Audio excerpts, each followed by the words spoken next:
I want to tell you something today. It's not easy for me, but I feel like I need to say it. Maybe it will help me feel better. Maybe it will help someone else who is feeling lost like I once did. I was never the kind of person people noticed. I was always quiet, sitting at the back of the class, not saying much. I liked it that way. I didn't want attention. But deep down, I wanted someone to really see me. Not just look at me, but see me, the real me. I grew up in a small town. Not many people, not many things to do. My parents were simple people. My dad worked in a factory, and my mom stayed home to take care of me and my little brother, Sammy. Sammy was 6 years younger than me. He was the light of our home, always laughing, always running around, making jokes. I loved him more than anyone in the world. Life was hard, but we didn't complain. We didn't have much, but we had each other. My parents did everything they could for us. My dad worked long hours. Sometimes I would see him come home so tired he could hardly eat. My mom never bought anything for herself. She always made sure we had what we needed. I remember one winter, I needed a new jacket. Mine was too small, and the zipper was broken. I didn't want to ask for a new one because I knew we didn't have money. But one day, my mom came back from the market with a brown jacket. It wasn't new, but it was worn. She told me someone gave it to her. Later, I found out she sold her own sweater to buy it for me. I still cry when I think about that. But this story isn't just about sadness from long ago. It's about something deeper. It's about loss. A kind of loss that stays with you forever. It started the year I turned 17. That year changed everything. Sammy started getting sick. At first, we thought it was just the flu. He had a fever, was tired, and didn't want to play like before. My mom gave him soup, medicine, everything she could. But he didn't get better. He got worse. He started coughing a lot. He looked pale. He didn't smile as much. I knew something was wrong, but I was too scared to say it out loud. My parents took him to the local doctor. The doctor told us to go to the city for more tests. We had no car. My dad borrowed money from his friend and we took a bus to the hospital. That hospital. I still remember the smell, the cold white walls, the people sitting with tired faces, waiting for answers. After many tests, the doctor came and told us Sammy had cancer. Blood cancer. Leukemia.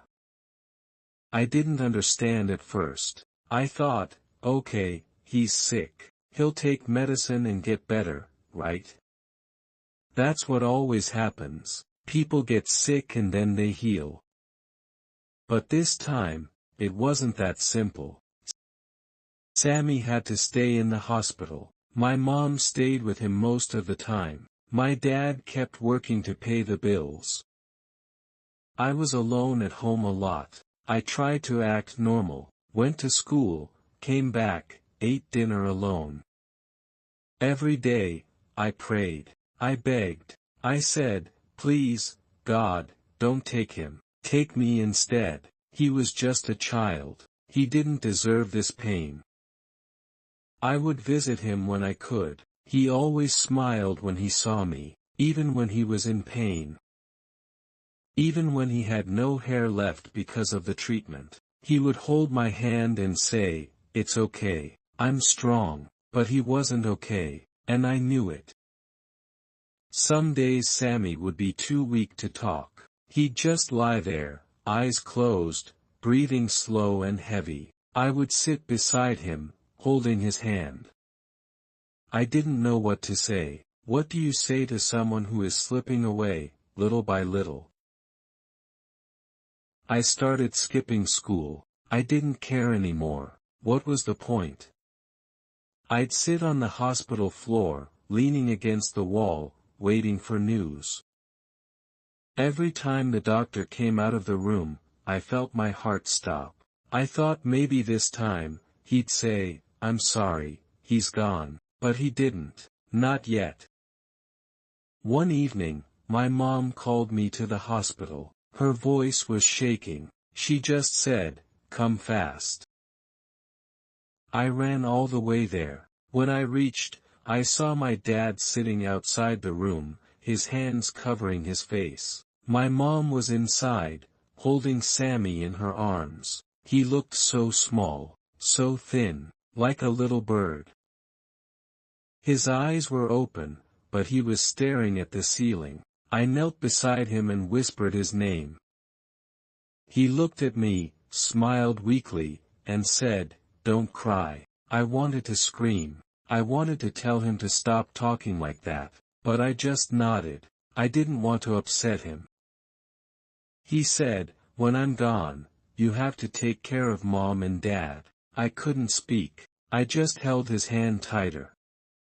"I'm not scared," he whispered, "but I'll miss you." And then, he closed his eyes. He never opened them again.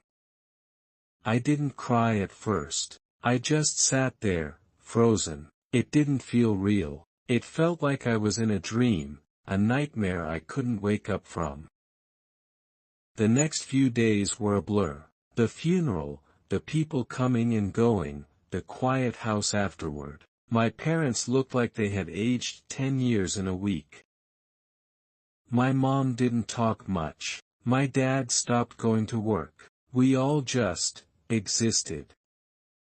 The house felt empty without Sammy. His toys were still in the corner. His drawings were still on the fridge. I couldn't even go near his room.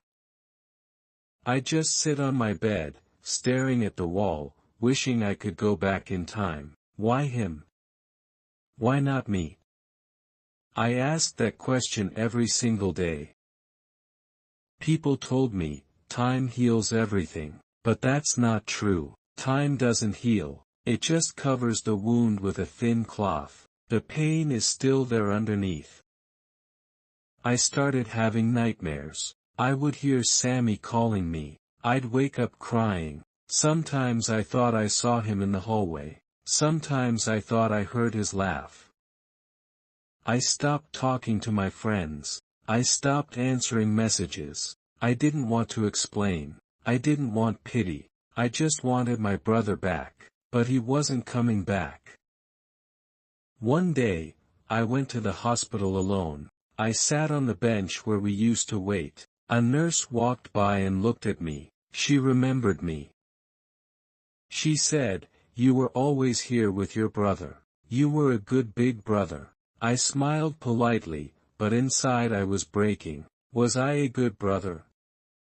If I was, why couldn't I save him? That thought haunted me. Months passed, and nothing got better. My mom started cooking again, slowly. My dad returned to work, but he didn't talk much. We were all living like shadows, and I became someone else, quiet, distant, always tired. One night, I opened the box where I had kept some of Sammy's things, his favorite toy car, a small notebook where he used to draw, and a letter. Yes, a letter. He had written it to me before he died. My mom found it under his pillow and gave it to me. I opened it with shaking hands. It said, "Dear brother, if you are reading this, I'm probably gone, but I don't want you to be sad. I want you to smile for me. I want you to remember all the fun we had. I'll always be with you, even if you can't see me. You are my hero. Please take care of Mom and Dad. And please, be happy. Love, Sammy." I cried for hours that night. I hugged the letter like it was him. That was the first time I felt something again, not just pain, but love too. He loved me. He believed in me, even when I didn't believe in myself. After reading Sammy's letter, something changed inside me. I won't say I became better all at once. That would be a lie. But I felt something I hadn't felt in a long time, a reason to keep going. He called me his hero, the boy who couldn't save him, the brother who sat by and watched him fade. Still, in his little heart, I was someone strong, someone who made him feel safe. That thought gave me the strength to get out of bed the next morning. I made breakfast for Mom and Dad. Nothing special, just eggs and bread, but it was something.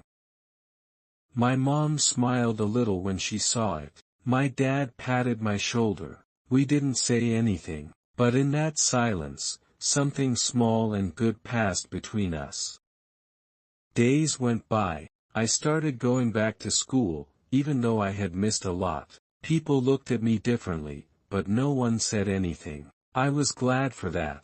I wasn't ready to talk. Not yet. I would go to class, sit in the back like always, and just listen. I didn't speak much, but I paid attention.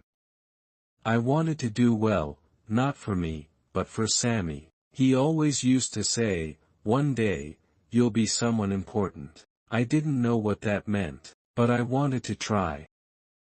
One day, after school, I walked past the old park where Sammy and I used to play. I saw a little boy there, laughing and running with his older brother. I stood there and watched them for a while. I wanted to cry, but I smiled instead. That night, I took out Sammy's notebook.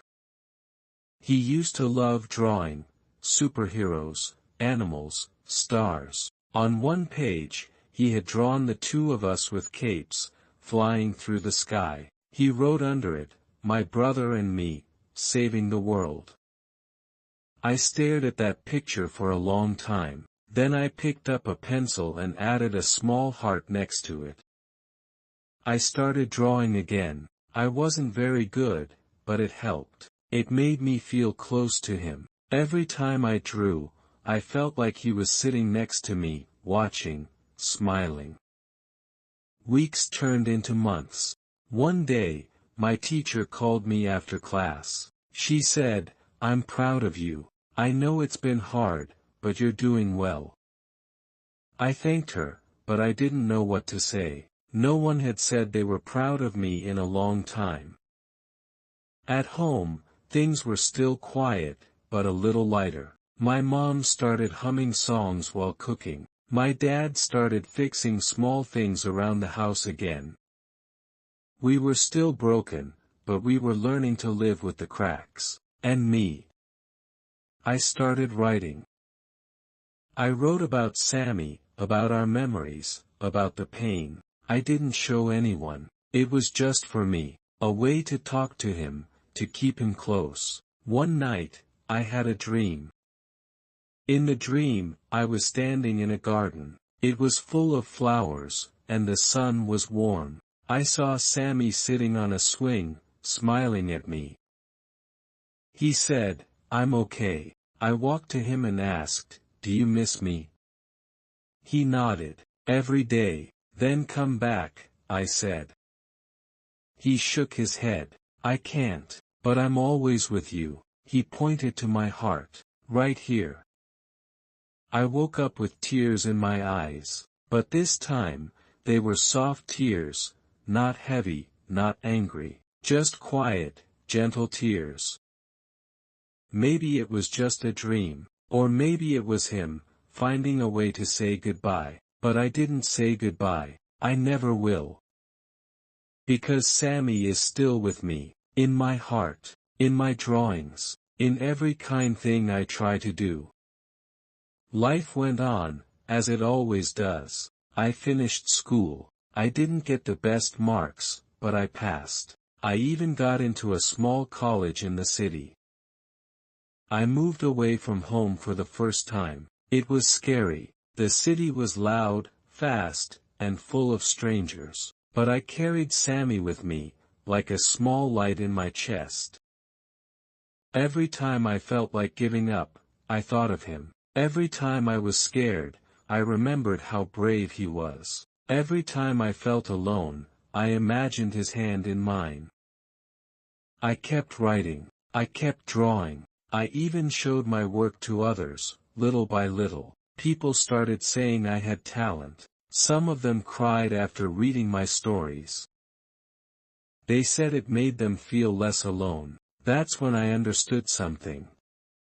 Maybe this pain, this deep hole inside me, wasn't just there to hurt me. Maybe it was there to help others too, to tell them they're not alone, to remind them that love doesn't die, even when people do. Years have passed now. I'm older. My parents are older too. We still miss Sammy every day, but we smile when we talk about him. We tell stories. We laugh at his old jokes. We keep his memory alive. I still have his letter. I read it sometimes when the nights feel too long. Please, be happy. I try, little brother. I really do. I hope wherever you are, you can see me. I hope you're proud. This is my story. A story of love, loss, pain, and healing. A story of a boy who lost his best friend and found a way to keep living. Not because it was easy, but because he was loved. And because love never really leaves us.